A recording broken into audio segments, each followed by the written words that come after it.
초등학교 때 마라도나의 기술을 따라할 수 있을 정도의 실력을 가진 이강인 선수가 훈련을 하고 있을 때면 시장의 떡볶이 가게 아주머니도 중국집 배달부도 어린 강인 선수가 훈련하는 모습을 보러 올 정도였다고 합니다. 슛돌이 프로그램을 시작으로 이강인 선수는 차근차근 실력을 키워 이듬해 인천 유나이티드 유소년 클럽에 들어가게 됩니다. TV 프로그램에서 보여줬던 천재성을 마음껏 발휘할 수 있는 기회였죠. 프로팀 입단까지 꿈꾸고 있었던 어린 이강인 선수는 인천에서도 뛰어난 실력으로 단연 눈에 띄는 선수였습니다. 당시 인천 유소년 클럽의 코치였던 최신태 코치님이 강인이는 이미 다른 선수들을 넘는 몇 수 이상 실력 차이를 보여줬고 내가 가르칠 실력이 아니다. 내가 이 선수를 가르치는 게 오히려 선수 생활을 망칠까봐 걱정이 됐었다 라고 말할 정도였죠. 하지만 같은 나이의 선수들과는 경쟁이 않을 정도로 실력이 너무나 뛰어나던 나머지 그만 문제가 생겨버립니다. 코치님의 추천으로 월반을 하게 된 이강인 선수는 윗학년 선배들과 함께 훈련을 받게 되었습니다. 이를 지켜보던 인천 유소년팀의 다른 학부모들은 자신의 아이보다 월등히 뛰어난 이강인 선수를 불편해했고 이는 인천 구단 내부와의 마찰과 갈등을 일으키게 됩니다. 다른 학생의 학부모들은 애초에 나이가 어린 강인 선수가 월반하는 것 자체가 문제였다며 구단에 문제를 제기했고 이에 강인 선수의 부모님은 급히 스페인으로 유학을 준비하게 됩니다. 충남 공주에서 태권도장을 운영하고 있던 강인 선수의 아버지는 운영하던 태권도장을 정리하고 스페인으로 먼저 떠나 스페인에서 새로운 태권도장 영업을 준비해야 했습니다.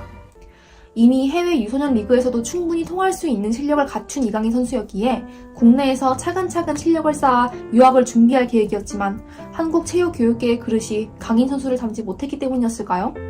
강인 선수는 11살의 나이에 오직 축구를 위해 말도 통하지 않는 스페인으로 떠나게 됩니다.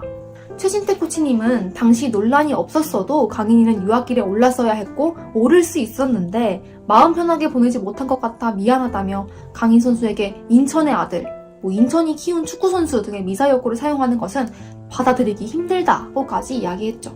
또 지금이라도 강인이의 경우를 타산지석 삼아 앞으로 제2의 이강인이 나오는데 걸림돌이 돼서는 안 된다라고 하며 강인 선수에 대한 미안함과 아쉬운 마음을 드러내기도 했습니다. 이렇게 초등학교 4학년, 불과 11살의 나이에 강인 선수는 스페인의 발렌시아 유스팀에서 활약하며 2018년 만 18세의 나이에 발렌시아 최초 동양인 선수, 발렌시아 최연소 데뷔 외국인 선수, 한국 역대 최연소 유럽 1군 무대 데뷔라는 기록을 세웁니다. 강인 선수는 다음 연도인 2019년에는 20세 이하 선수들만 출전할 수 있는 U20 월드컵에 19살의 나이로 출전해서 대회 내내 마라도나를 연상시키며 2골 4도움의 최고의 활약을 펼칩니다. 최연소 1위 기록인 메시에 이어 두 번째로 어린 나이로 골든볼까지 수상하는 기염을 토하죠. 경기 시작 전 유난히 애국가를 열심히 부르기로 유명한 이강인 선수는 U20 경기 전 인터뷰를 앞두고 있는 동료 선수에게 특별한 부탁을 합니다. 언론 인터뷰를 볼 팬들에게 경기를 직관하게 된다면 꼭 애국가를 다 같이 함께 크게 불러달라고 부탁한 것이죠. 경기 시작 전부터 기세를 잡고 가고 싶었던 강인 선수의 부탁을 받아서인지 그날 경기장에 애국가가 우렁차게 울려 퍼졌고 우리 선수들은 월드컵 16강에 진출하게 됩니다. U20 월드컵 준우승이라는 성과를 이루고 소속 구단 발렌시아로 돌아간 이강인 선수는 월드컵에서 좋은 성과를 거두었음에도 불구하고 기대만큼의 출전 시간을 보장받지는 못했습니다. 당시 마르셀리노 감독은 강인 선수가 아직 어리고 준비가 안 됐다고 말했지만 감독의 전술인 수비적인 4-4-2에 강인 선수가 맞지 않아서 출전을 안 시키는 듯 보였죠. 마르셀리노 감독은 수비적으로 많이 뛰는 선수들을 기용했고 강인 선수는 자신에게 허락된 출전 시간에 좌절하게 됩니다. 그런데 발렌시아의 구단주 피터 림 회장은 이강인 선수가 아시아 시장을 사로잡을 수 있다고 생각했고 강인 선수를 비롯한 유스 출신 선수 기용을 마르셀리노에게 적극 요구합니다. 이는 분명 감독의 권한을 침범하는 행위였죠. 결국 구단주와 감독은 의견 차이를 좁히지 못했고 피터 림 회장은 마르셀리노 감독을 경질시킵니다.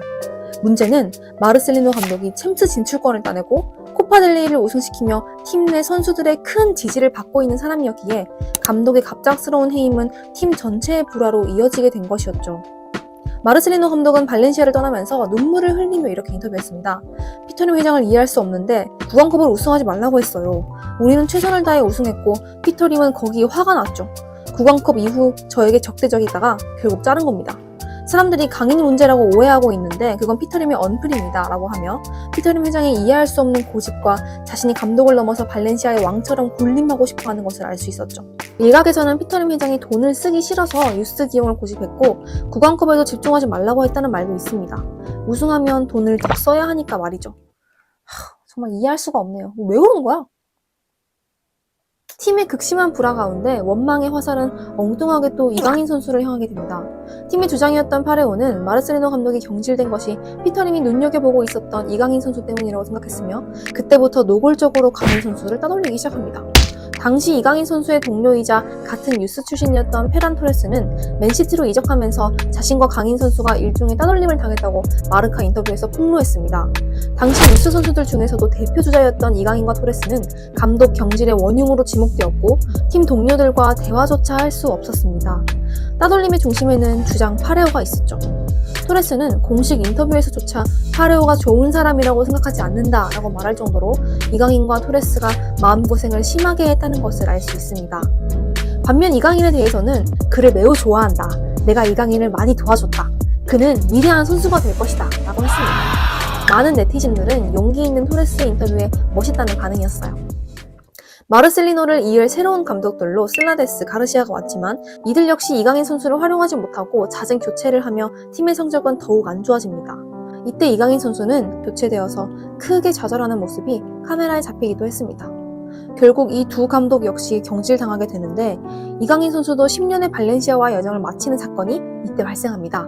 스페인은 논 EU 쿼터라는 제도가 있어서 팀 명단에 스페인 선수 외에 외국인 3명만 명단에 추가할 수가 있어요. 그런데 이강인 선수가 있음에도 피터림 회장은 마르코스 안드레라는 외국인 선수를 영입하며 강인 선수의 입지가 더욱 좁아지게 만들었죠. 강인 선수는 발렌시아와 계약이 1년 남아있었기 때문에 이적을 하면 됐었지만 발렌시아는 일방적으로 강인 선수와 말도 없이 주급 부담 등을 줄이기 위해 계약을 해지해버리죠. 10년 동안 팀을 위해서 헌신했던 이강인 선수를 발렌시아는 배려해주지 않았던 것이었습니다. 그리고 더욱 놀라운 것은 강인 선수가 떠나기 직전에 발렌시아에 왔던 보르달라스 감독의 말이었습니다. 보르달라스 감독이 팀에 막 부임했을 때 구단에서는 이강인이 벌써 팔려서 떠나야만 한다고 했어요. 심지어 이강인은 나쁜 팀원이기 때문에 반드시 떠나야 한다고 말했죠. 보르달라스 감독은 당시 구단 측의 말을 이해할 수 없었다고 했습니다. 강인 선수가 올림픽을 마치고 한국에서 돌아왔을 때 그를 단 이틀만 훈련시켜 보아도 강인 선수의 기량과 기술이 최고라는 것을 한눈에 알 수 있었기 때문이었죠. 이강인 선수를 팔아버린 발렌시아의 선택을 이해할 수 없었지만 감독은 구단의 입김에 아무런 의견을 낼 수 없었고 결국 강인 선수는 무상으로 팀을 떠나게 됩니다. 썩을 대로 썩어버린 발렌시아의 운영에 지친 강인 선수는 발렌시아보다 하위팀이지만 마요르카의 자유계약으로 이적하게 됩니다. 그 무엇도 신경 쓰지 않고 오직 경기를 뛰기만을 원했던 강인 선수의 열망 때문이었죠. 결과적으로 이강인 선수를 버리고 마르코 안드레를 영입한 발렌시아는 극심한 부진으로 강등권까지 떨어졌고 임금 체불 사태, 가투소 감독 대신 왔던 보로 감독의 침몰 등으로 팬들의 분노를 폭발시킵니다. 피터림의 운영에 대한 분노가 극에 달해서 2,000명이 넘는 대규모 시위까지 일어날 정도였죠. 이 무렵 강인 선수는 유상철 감독님의 다큐멘터리에 출연했는데요. 유상철 감독님은 강인 선수가 인천 유스에 있었을 때 스페인으로의 유학을 강력 추천해주며 어려움에 직면한 강인 선수와 가족들에게 새로운 길을 보여주었던 사람이었습니다. 췌장암 투병 중이었던 당시의 유상철 감독님은 건강한 일주일만 주어진다면 강인이가 하고 있는 경기를 직접 현장에 가서 한번 보고 싶다라는 말을 하며 제자 이강인 선수가 그에게 얼마나 애틋한 존재였는지 느낄 수가 있었죠. 강인 선수도 유상철 감독님이 자신의 인생에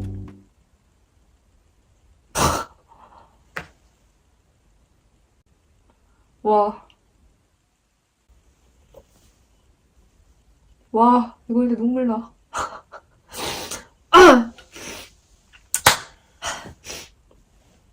강인 선수도 유상철 감독님이 자신의 인생의 첫 감독님이었다며 다시 제 감독님 해주셔야죠 라며 화답했습니다.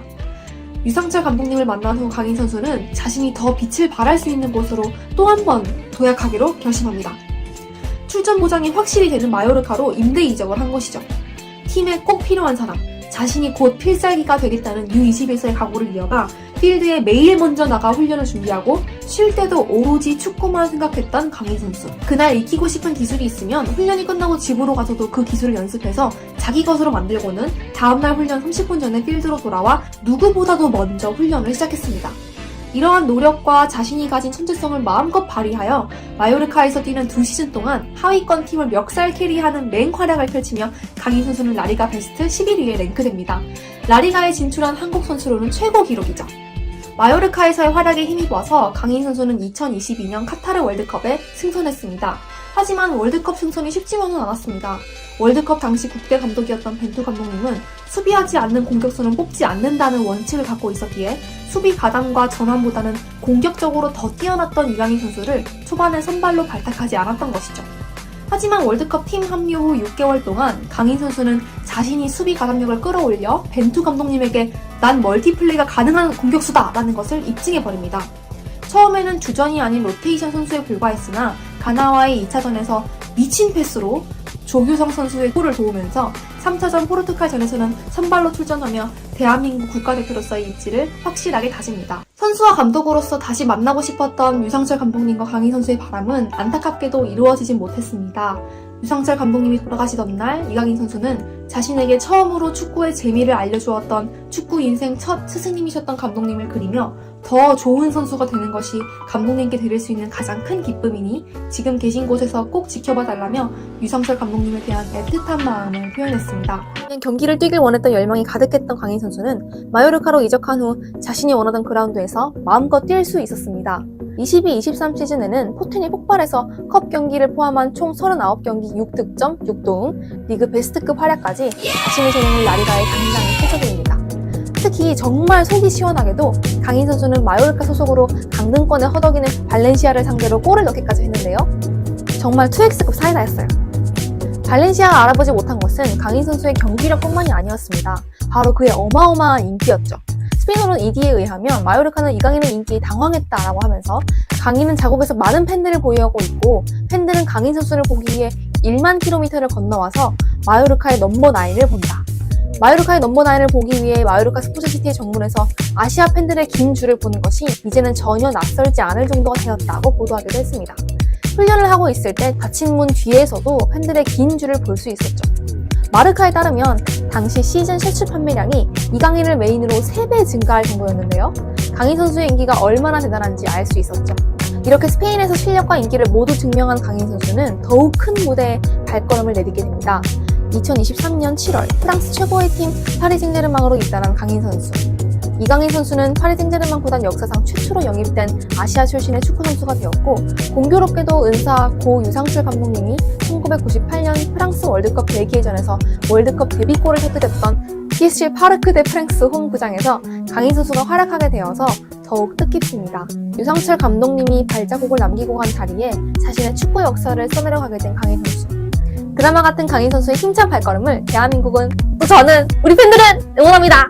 강인 선수는 이적료 2,200만 유로 약 314억 원에 달하는 금액을 이적했고 세계 최고의 선수들이 있는 세계 최대 클럽 PSG에 입단할 수 있다는 건 놀라운 일이다. 새로운 모험을 빨리 시작하고 싶다라고 포부를 드러냈습니다.